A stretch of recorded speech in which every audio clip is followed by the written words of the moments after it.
Une scène d'horreur ce mercredi matin à Matadi-Kibala, commune de Mongafula. Plusieurs vies, une vingtaine, fauchées sous les averses après la chute d'un câble haute tension sur un marché local tel que l'on peut le voir dans ces images filmées au moyen d'un téléphone. Les victimes sont la plupart des vendeuses de ce marché des fortunes. Très attristé par ce drame, le président de la République, Félix-Antoine Tshisekedi Tshilombo, s'est rendu sur les lieux de l'accident. Sur place, il a été accueilli par le gouverneur de la ville de Kinshasa et de nombreuses autres autorités civiles et militaires sous des ovations frénétiques des habitants du quartier. Les responsables de la Société nationale d'électricité qui étaient sur place ont fourni plus d'explications au chef de l'État sur les circonstances de cette tragédie.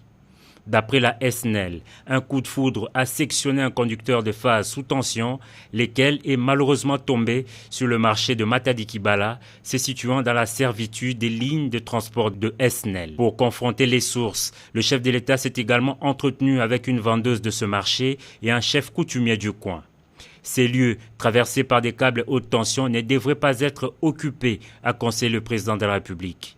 Cette question avait justement été évoquée lors du Conseil de ministres du 7 janvier 2022 où le chef de l'État avait instruit le gouvernement pour une délocalisation rapide du marché de Matadi-Kibala au vu du danger que représente son emplacement actuel pour la population.